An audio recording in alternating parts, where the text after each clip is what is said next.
Her name was Adaora, but her friends called her Didi. She was petite, but like every other lady who had come from one state or another to Lagos, she had big dreams.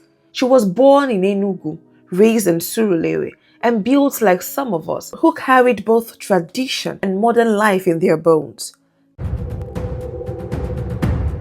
That evening, like most nights, Didi wasn't searching for anything. She just wanted peace. But peace is a shy animal in Lagos, and it hides when the music gets too loud.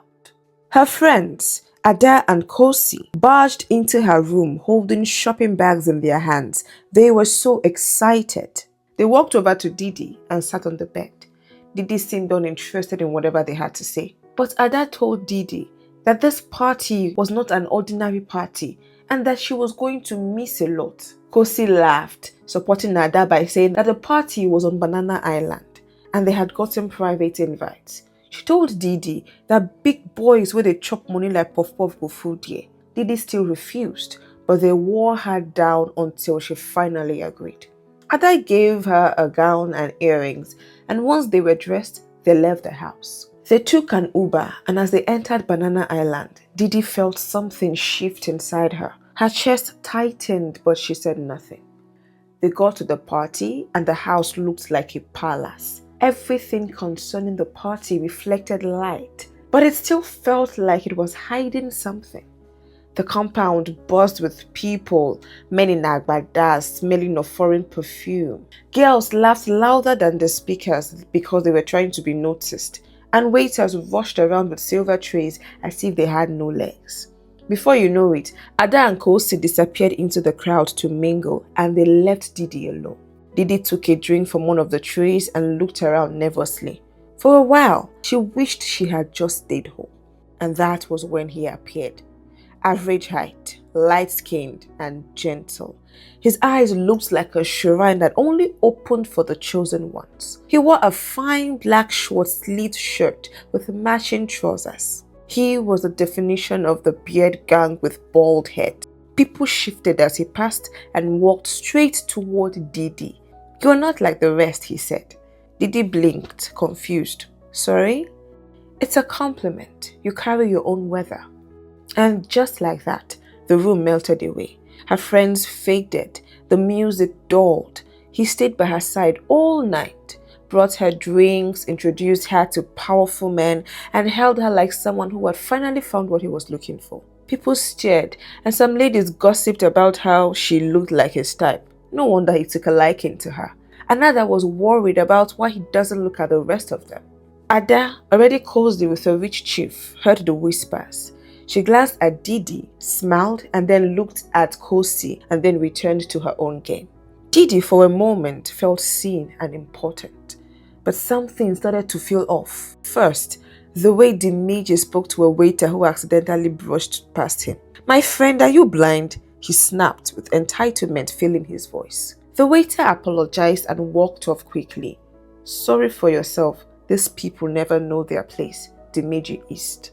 Didi laughed awkwardly and told him it was a mistake, and besides, the waiter apologized. "Oh please, they do it all the time, bunch of poor idiots." Didi swallowed hard, trying to hide her discomfort.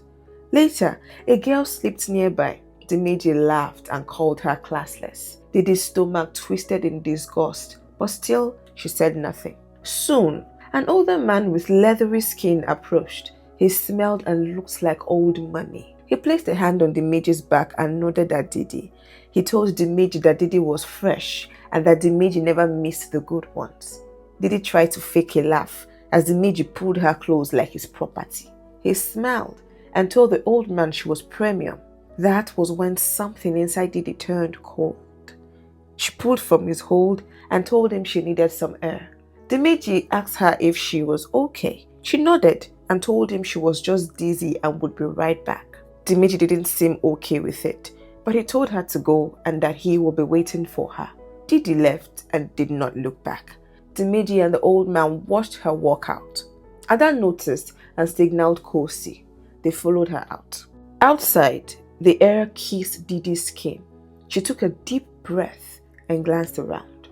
"You okay?" Kosi asked from behind. Didi turned, surprised to see them. She exhaled and said she didn't know. Kosi asked if Dimeji did anything wrong. Didi was surprised she knew him, but Ada shrugged and said everyone there knew him. She also said that most of the ladies were aiming for him. Didi then told them that she was not trying to say he was a bad person, but something about him felt wrong. Ada rolled her eyes and told her that nobody's perfect, that whatever it was, she was sure it was just a small flaw. She told her that she can't expect a fine rich guy to be 100% perfect. But Didi didn't respond. She just looked into the dark, like she was listening for something louder than the noise. And then, in the quiet, something whispered inside her.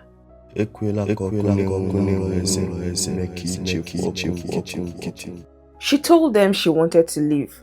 Her friends rolled their eyes and dragged her back in. They re-entered the party, giggling, but not Didi. Dimeji saw her. She hesitated to go to him, but her friends pushed her towards him and left her. Didi swallowed and forced a smile as she slowly walked toward him.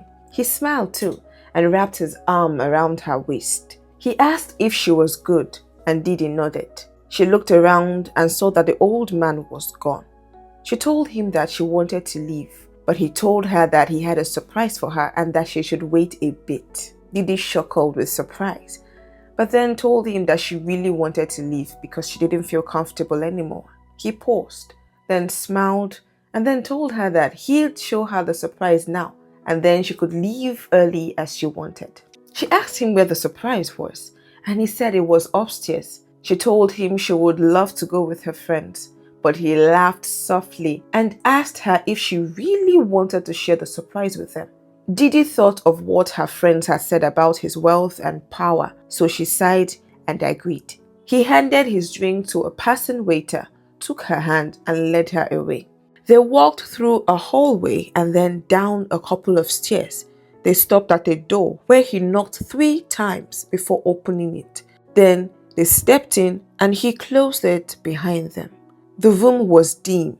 Candles lined the floor, forming a path to the bed. Then they began to light up one by one, as if they were responding to a signal. Something surged through Didi, a wave of fear. She lost her balance, but Dimeji caught her and acted like he didn't sense her fear. Then he led her to the bed. She followed, though her mind screamed at her to run, but for some reason, she wanted to see what would happen next. She sat on the bed uneasily, and he kissed her forehead. Her body began to long for him, but it wasn't her doing. He left her and walked to the mirror. He took off his clothes as he watched her reflection from the mirror. Then he walked back to the bed and pushed her onto it. She collapsed like a frozen puppet. Dimeji pulled more candles from a drawer and placed them around her, chanting some incantations under his breath. Smoke began to fill the room, and from the smoke, the old man appeared. They chanted together until Didi slipped into unconsciousness. Dimeji and the old man smiled at each other. Then Dimeji climbed over her and kissed her on the lips, and the kiss sucked the air from her lungs. Her body trembled as he sucked her body dry. When he was finished, her body had withered and shrunk. Her soul sank into a dark pool of water. She looked up and saw Dimeji above, but the deeper she struggled, the faster she sank. "It is done, Babami," Dimeji said. "Well done, my son," the old man replied. Then the old man reached for Didi's body. He nodded at Dimeji and vanished with the body. Dimeji smiled with satisfaction and dressed up. He walked back into the party, smiling and talking with the same old man. They took their seats at a corner table, and girls started passing, hoping for a glance from him, but he ignored them all. Ada noticed Dimeji was alone now. She looked around, but there was no sign of Didi. Then she tried to call Didi's phone, and it rang, but no answer. Worried, Ada located Kosi and told her that Didi was not in the room. The worried girls began looking for Didi. Kosi tried her number too, but still no answer. The ladies finally walked to Dimeji and asked him. He told them that Didi left early because she felt unwell. The ladies looked at each other confused. as they tried Didi's number again and again, but Didi's phone rang upstairs, buried in her purse. No answer. The girls left the party quickly in panic. At home, they got out of the cab and Kosi used her key to get them in. They searched, but there was no sign of Didi. They yelled her name. Then suddenly, Didi jerked awake in her room, gasping for air. She jumped off the bed and looked around as she touched her body in fear. Kosi and Ada entered her room with shopping bags in their hands, looking excited, and the events began to play over again. They urged her to follow them to a party in Banana Island where the richest of the richest would attend. She refused, but they persuaded her until she finally agreed. In the Uber, she sat in silence, with her heart pounding. At the party gate, everything looked familiar. The men, the girls, the fast waiters. Was it deja vu? Or was it a dream? She took a deep breath, recollected herself, and walked inside. She told herself maybe it was just a dream, but then her friends vanished into the crowd to mingle and left Didi to stand alone at the bar. She took a drink and sipped it. She looked around in confusion, still trying to figure it out. And then she saw him. Her eyes widened in horror as Dimeji walked toward her, smiling.